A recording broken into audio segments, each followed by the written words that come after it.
Hey everyone, Chris here, and welcome to the Tailboard Talks Firefighter Podcast. It's the first show with the new name, the new look. Now, if you go back and look at all the listings, all the artwork is the red writing with the gray faded background. Listen, I'm outside. I'm in the sunroom today. You're going to hear airplanes. You're going to hear birds. You're going to hear the air conditioner go on, but that's just what we're doing tonight. So I'll do my best to muffle it down in what we like to call post-production, but sorry. Anyways, the first episode in the new format, and it's going to be kind of lost in the ether, right? Because it's not going to appear too much different because of the artwork and the listing. But if you ever go back years from now, or anybody goes back and starts binging this thing and they get to this episode, this is the one where the podcast started to turn a little bit, hopefully in a positive way. I have every aspiration of making it in a positive way.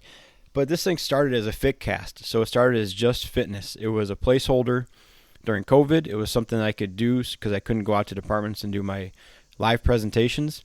And then it started changing. It changed into like, hey, this is a podcast. Like, I really like having people on and interviewing people, and we're talking about more than just fitness. We're talking about overall firefighter health and wellness. And then as I kept doing these things and kept having conversations, it changed again. And I really started to get into these other areas that aren't necessarily fitness related. Obviously, most things are going to be fitness adjacent, and they're always going to kind of go back to that's where the roots of this thing are. But I didn't want to limit it. I didn't want to limit it to just fitness stuff, just health and wellness stuff. And the podcasts that were coming up, the ones I got scheduled, are a direct reflection of that. I mean, I have ones on promotion tips coming up. I'm talking with our union president coming up. I'm talking with a clinician, a mental health advocate and clinician coming up.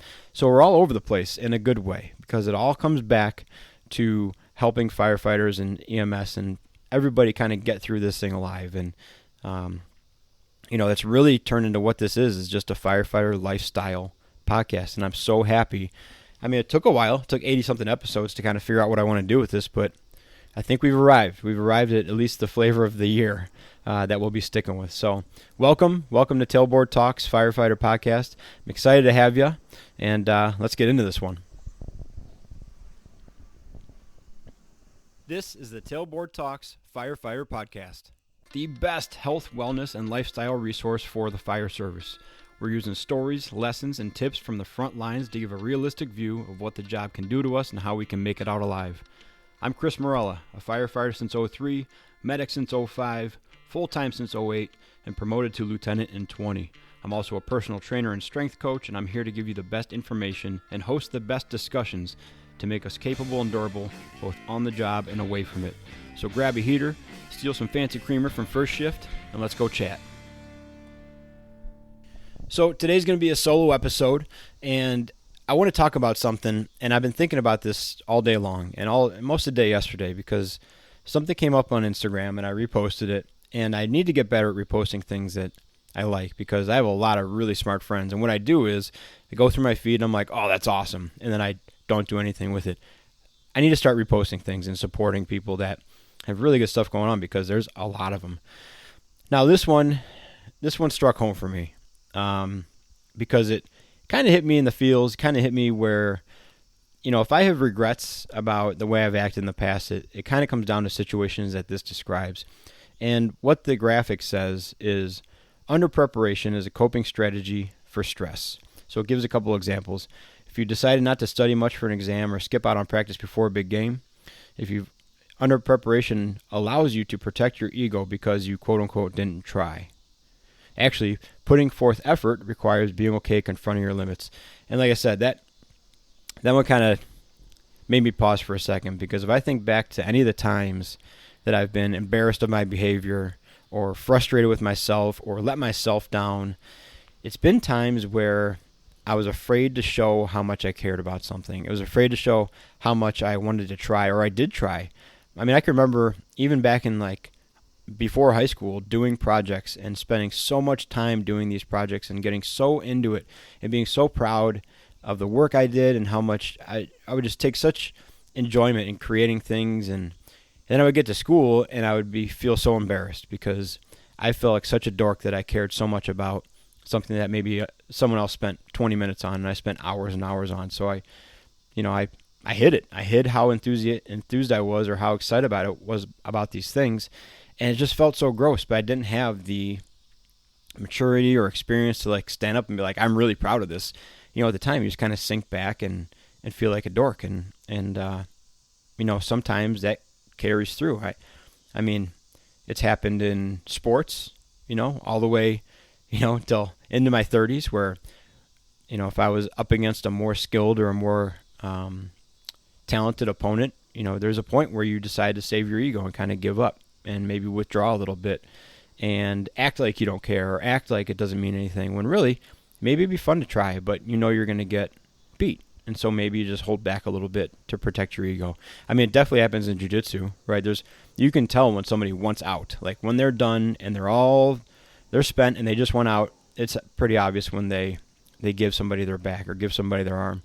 In hockey it was the same thing. It's pretty obvious when somebody gets kind of alligator arms and just doesn't live up to what either you're capable of or what they're capable of. Now I'm going to tie this back, of course, to the fire service, and I'll tell you that by the time these events happen in the fire service, I'm fortunate enough that I haven't fallen in that trap on calls. Some people have, right? Some people feel the need to play the cool guy role, and no matter what happens, they got to shuffle your feet, or no matter what happens, they got to shuffle their feet and kind of look at it with a half eyelid stare and kind of shrug it off and, whatever. It's not my emergency. We'll figure it out. Not even we'll figure it out, but like, not my house that burned down. It's just that cool guy mentality. And luckily, I don't have that in me, right? I take a lot of things that happen on the job personally, and I kind of internalize them as my problem. I'm not saying that's the healthiest thing to do, and it certainly crosses a boundary from time to time of just worrying about the outcomes of patients and the outcomes of stressful calls. But if I think of the times I'm most proud of my behavior and most proud of my actions and most proud of what I've done in the fire service, it's the times where my ego was completely separate from whatever we were doing, and I was able to completely be in the moment and, exposed and vulnerable and do my best, whatever the situation was. And I was riding my bike home from work today from a different station. I rode my bike yesterday. I didn't post it on social media, so, you don't have to believe me that it happened or not, but I was riding my bike home, and I passed by a memorial site on the way home today just because of the route I took. I kind of went down the wrong street, and I wasn't avoiding this area by any means. It's clear to me where that memorial site is. I see it frequently. But at a certain point, I was like, oh, I'm on this block, and I'm going to come to a dead end, basically, where I have to turn left, and the memorial is going to be right there. And that call was probably one of the harder calls of my career. I'm not going to go into too many details because I don't want to just spew this vicarious trauma thing out there. So that's when someone else is telling a story and it messes you up. You're living their trauma and it can affect people severely. That's not the point of this. But it was a call that really affected me for a while and really affected the guys that were on the call. It involved a kid crossing 4 lanes of traffic where he shouldn't have. And, during that call, I was a junior guy. I was on the engine for the day, and I made a lot of decisions. I kind of took more or less control of that call. The other guys that were with me on the engine, one was an EMTB, and the other was a lieutenant who had been removed from the ambulance for probably about a decade and a half by that point. So they relied on me for a lot of the decision-making when it came to patients or patient care or patient handling. Pretty much everything EMS fell into my lap, and then, greater scene responsibility was the lieutenant, and then getting us there was the EMTB driver. But I made a lot of decisions during that call, and you have the option. You have the option to sit back and be like, well, I'm the junior guy, and I'm just in the back step, so I'm going to do whatever the senior guys tell me to do, or you see a situation that you can positively, it turned out to be futile. You see a situation that you feel you can positively contribute to, and you have to make a decision if you're going to kind of step up and do that, right? But you're going to expose yourself. You're going to put yourself on the line for making these decisions. And despite it being one of the most challenging, emotionally and mentally calls I've been on, I'm almost the most proud of it, because of the way we acted on that call and the steps we took and how we managed the scene and how we managed the patient. And,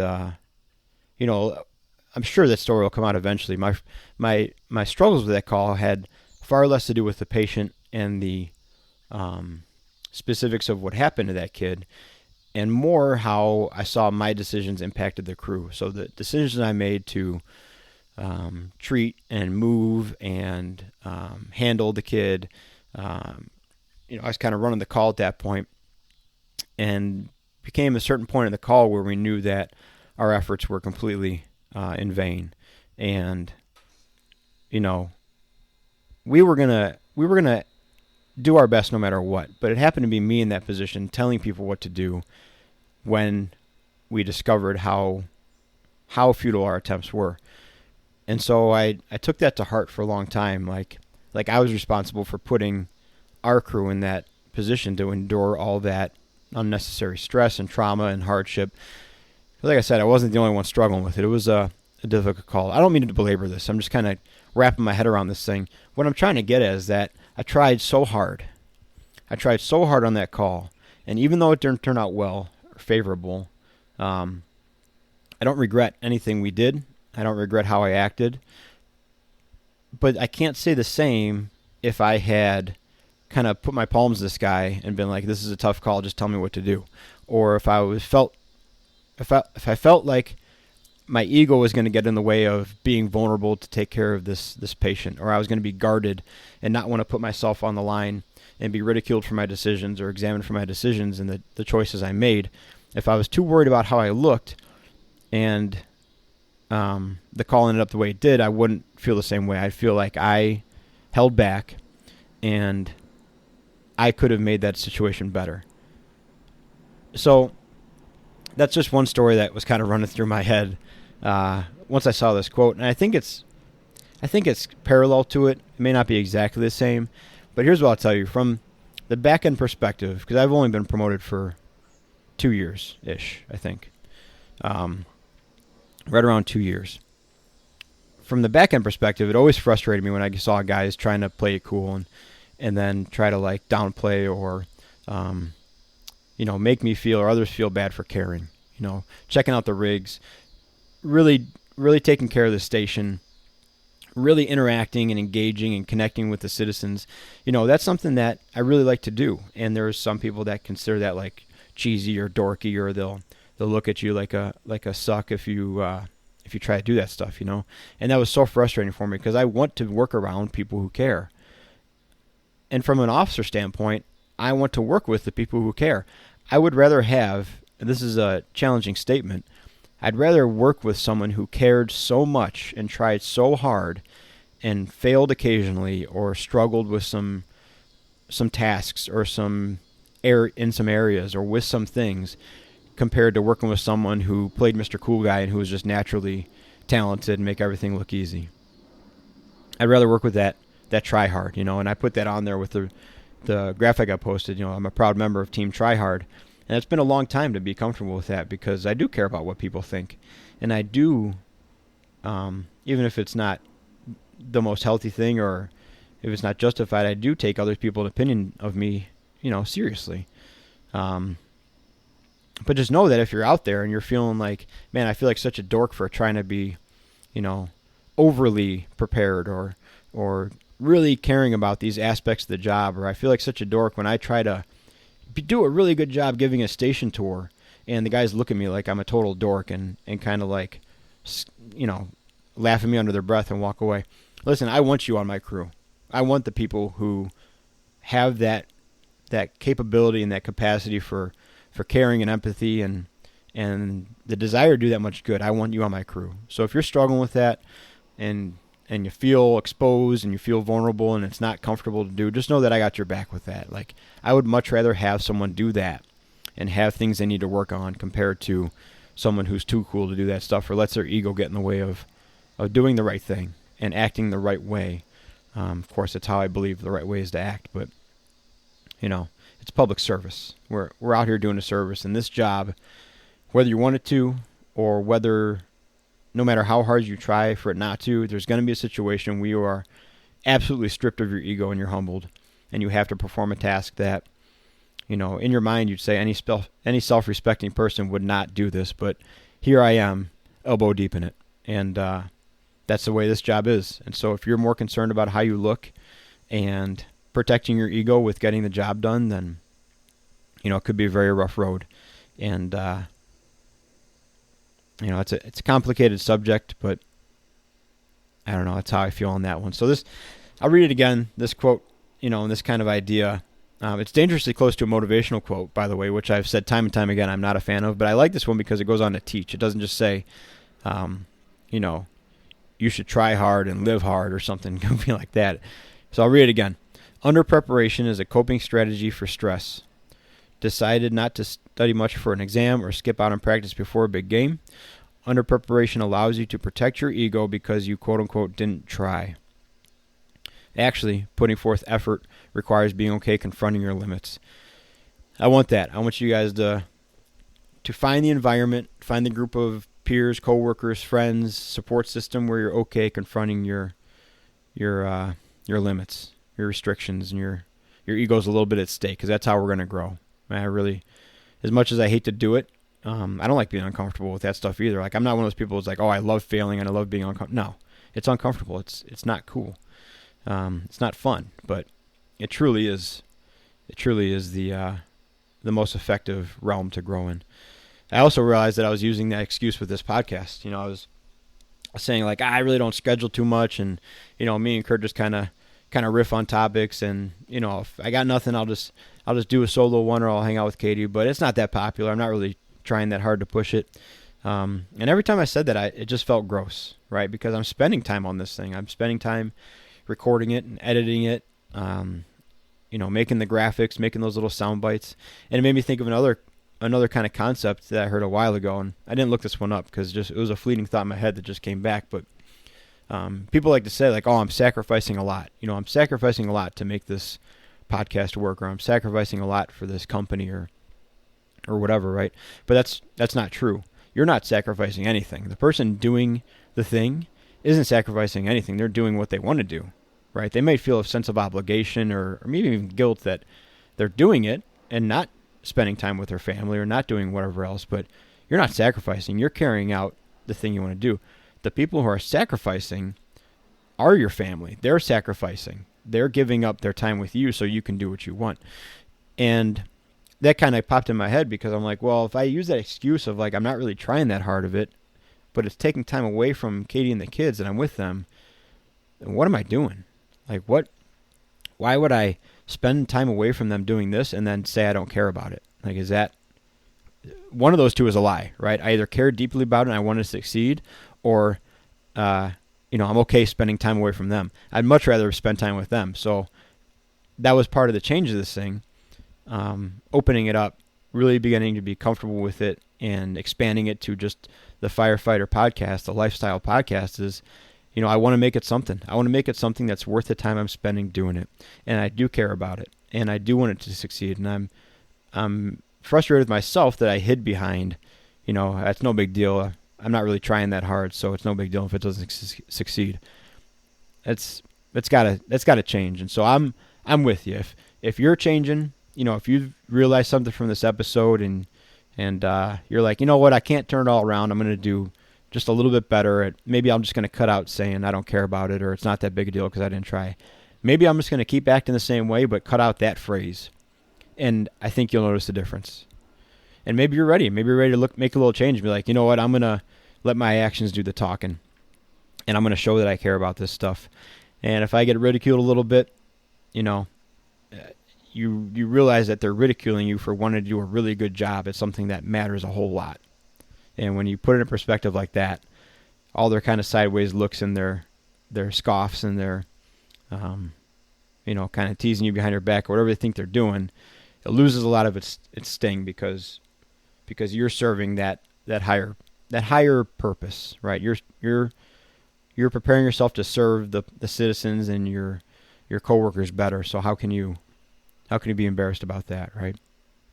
So guys, this is, like I said, the turning point, right? Very little to do with fitness in this one, but that's what we're looking at. And I hope you enjoyed some of the stories. I got more to come. I'm going to start sharing more and more stories of my experience as a back-end guy, more experience in my stories as an officer. I had a really, really trying first year as an officer. I was up against and confronted with some pretty significant situations on the personnel front, both on the personnel front and the call front. So we're going to get into those. But hope you guys dig it.